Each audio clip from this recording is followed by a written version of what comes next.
Kash Patel joins us now. I can't imagine, Mr. Director, how busy you've been, especially Charlie Kirk isn't just a impactful person, he's your friend. So I understand that. But having said that, people are looking to you to find out is how big this investigation is going to be. Can you tell us the latest? Absolutely. It's so good to be with you. And you're right. My personal feelings and relationship with Charlie, I have a job to do for the American people, and I'm committed to do it for President Trump.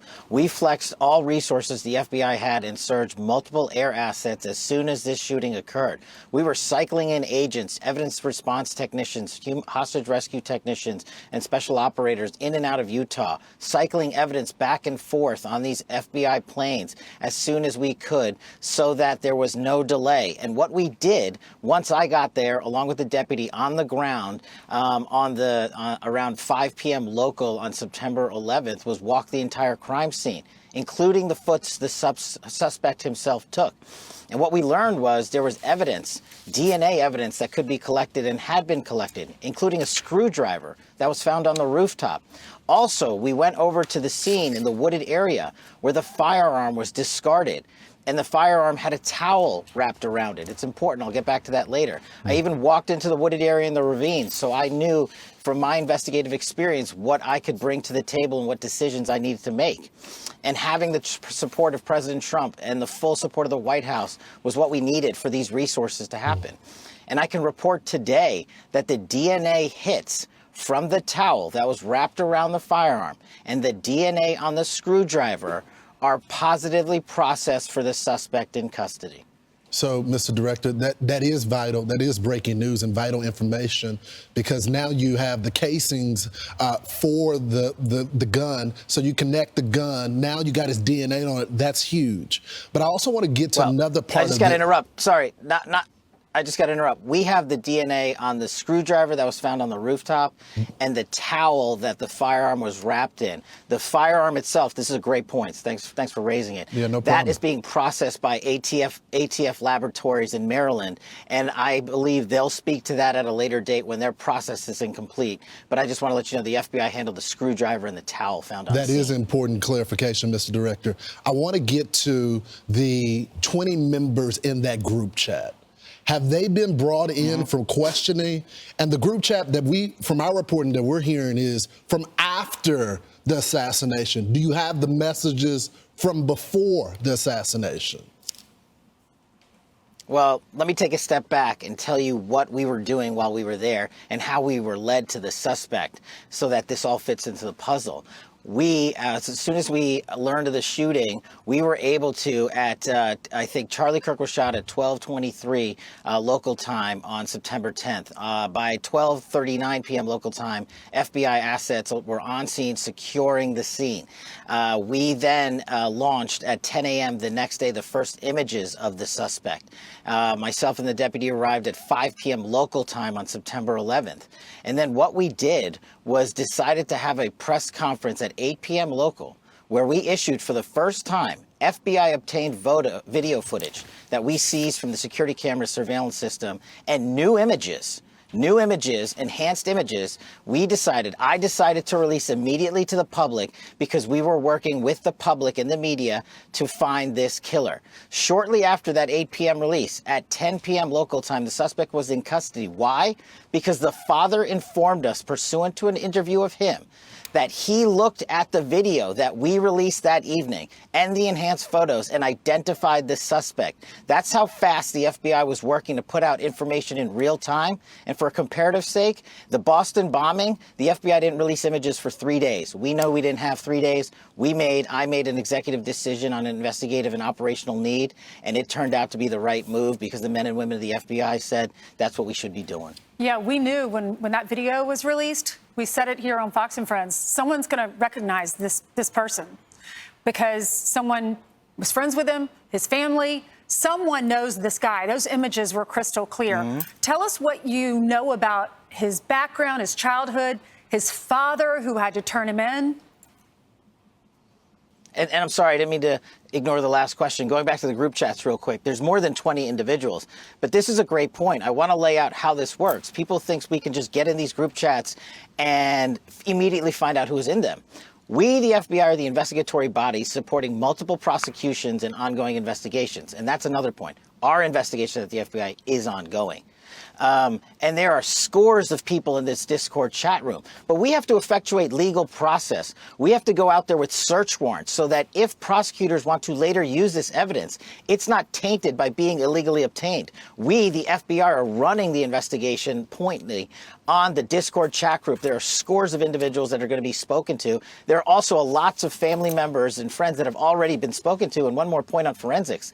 We were able to obtain in record time the text message chain between the suspect and his live-in partner, as well as other critical cellular information from our CAS team that analyzes cell phone data towers in the area to pinpoint the locations of the suspect and other individuals he was speaking with. This is critical information that the FBI processed and got to prosecutors so they can lawfully use it in a court of law.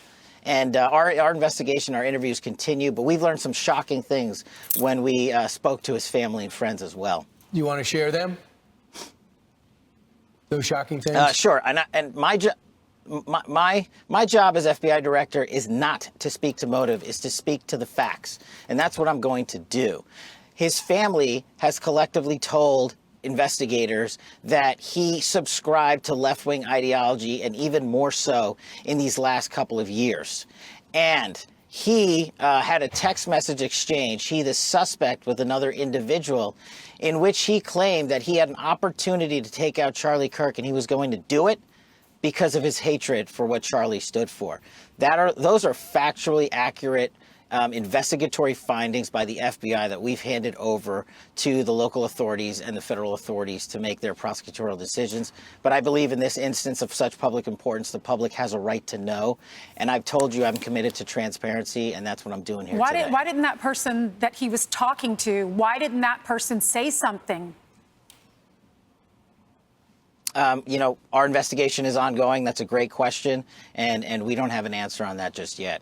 But Mr. Director, you're right. Your job is not to speak to ideology, but you do have the BAU, the Behavior Analysis Unit, that are there. And my sources, people that are within the Bureau and outside that used to be FBI, tell me that the BAU has been encouraged not to tackle the transgender issue from an ideology standpoint. Have you heard that? Are you tackling that? I know you've only been there recently. But you can't have a political slant saying we're not going to attack different political ideologies because it's going to offend someone. You're absolutely right. And that's why me and the deputy have been quarterbacking this investigation ourselves. There is no one at the FBI that is going to politicize this investigation. There is no one at Quantico or anywhere else that is going to say we are not looking at X or Y. We are looking at the facts, and that is why we are releasing the facts in record fashion. If you go back and look at historical cases like Luigi Mangione and the Boston bombing, how long did it take the Bureau to release information to the public? We're not doing that. Those two manhunts took 5 days, and they happened in downtown major metropolises. We apprehended our suspect in 33 hours because we were transparent and open with the American public, and we're going to continue to do that. So anyone that thinks that the FBI is not on top of its game and that me and the deputy and everybody in leadership in our Salt Lake City field office in Quantico is doing anything politically, I'm not having it. And if you hear anything else about it, they are lying to you. We're on it. That's why it's so important that you came on, and we're thrilled you are. A couple other things. I have 2 quick questions. One, is it true what the governor said yesterday that he had a written note that you're looking into now prior to the assassination? Did he have a note? And the other one question is, the person that was texting with him about I have a shot at taking out Charlie Kirk, can that person be charged? So I'll take those in reverse. The charging decisions are up to our great partners at the Department of Justice and the Attorney General, who have been wonderful providing resources during this entire process, and we'll let them speak to any charging decisions. But we, the FBI, are investigating. As I said, our investigation is ongoing. We're interviewing dozens and dozens of suspects, subjects, witnesses, and the like, and continuing to examine forensic information, including cell phone data and DNA analyses. And once we make those findings handed over to our partners, as we're doing in real time, they'll make those decisions. And I'm sorry, Brian, I forgot your other question. You had a written note. Did he write a written note before the assassination attempt? That's what the governor said yesterday. And what did that say, if you could So share what I'm that able with to us? say, I'm sorry. So what I'm able to say is I addressed it partially earlier, is that the written note, we believe, what did exist, and we have evidence to show what was in that note, which is, and I'm going to summarize, basically saying, the suspect wrote a note saying, I have the opportunity to take out Charlie Kirk, and I'm going to take it. That note was written before the shooting. Evidence of its existence, we now have learned, existed before the shooting, was in the location in the suspect and partner's home. But we have since learned that the note, even though it has been destroyed, we have found forensic evidence of the note, and we have confirmed what that note says because of our aggressive interview posture at the FBI. So, Mr. Director, I'm curious, and there has been some criticism, so I appreciate you coming on our program and discussing it with our audience. Can you tell us what was happening on the ground? Apparently, according to sources, you weren't getting some information, you requested photos, and you were being stonewalled. Now, I think it's important to note, there's always some sort of tension between local cops on the ground and the feds. They want to handle their own investigation, but of course, with an investigation of this magnitude, you have to step in, you have the resources. But can you explain, was it the local field office, was it the state police? What was going on? So the local authorities have been fantastic. Okay. The local sheriff, the state PD have been wonderful. And any investigation, as you hinted to, of this magnitude has so many people in it because I'd made the decision to surge so many resources.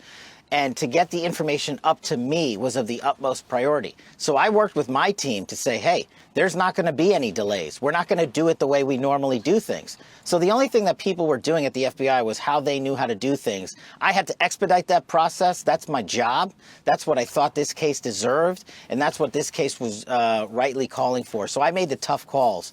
But I wasn't critical of anyone in particular. I just said, we got to move faster. And that was my call to make. And if there's any criticism there, you can put it right here. Who wasn't giving you information, Director? Who wasn't giving you the photos when you requested them quickly and it didn't make it to you? Who denied that order? It's not a denial of the order, just to clarify. I'm glad we're talking about this. The photos were produced. They just weren't produced in a timely fashion that I felt was appropriate for an investigation of this magnitude. So I came in and I accelerated that process. So in the 24 hours after, when we were still looking for the guy, I know you posted that we got him. And that ended up not being true. You took some incoming because of that. What led to you posting that? Why did you feel so certain about it? And what do you have to say about the criticism? No, I appreciate this opportunity. Look, as I stated, I was being transparent with working with the public on our findings as I had them. I stated in that message that we had a subject and that we were going to interview him, and we did, and he was released. The job of the FBI is not just to manhunt the actual suspect who did the killing or suspects, but it's also to eliminate targets and eliminate subjects who are not involved in the process, and that's what we were doing. Could I have worded it a little better in the heat of the moment? Sure. But do I regret putting it out? Absolutely not. I was telling the world what the FBI was doing as we were doing, and I'm continuing to do that, and I challenge anyone out there to find a director that has been more transparent and more willing to work the media on high-profile cases, or any case the FBI is handling, than we have been under my just leadership. follow, do you think that guy was part of the plot to distract you while this guy got away? Do you think there's any connection between two of those people that stood up and acted crazy at that moment? Well, as it's now been publicly reported, some of these people were taking claims for this horrific act of violence, and they had nothing to do with it.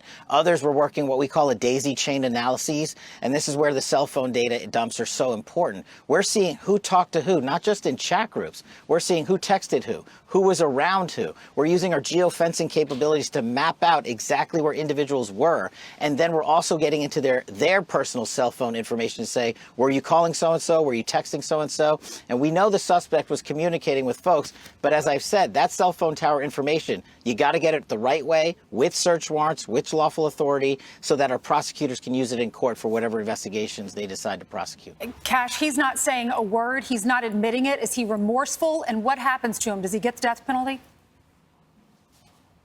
Well, I'll let the state authorities speak to their prosecution, which is ongoing. As I think your summary is correct, based on my information that I have, he has not been cooperating in terms of interrogations with our law enforcement officials. And Mr. Director, we always appreciate it because every time there's silence, that's when the conspiracy theories pop up. Yeah. So we appreciate you coming out with us today and just telling people what you know. Appreciate Thanks, it. Mr. Director. Thank you so much.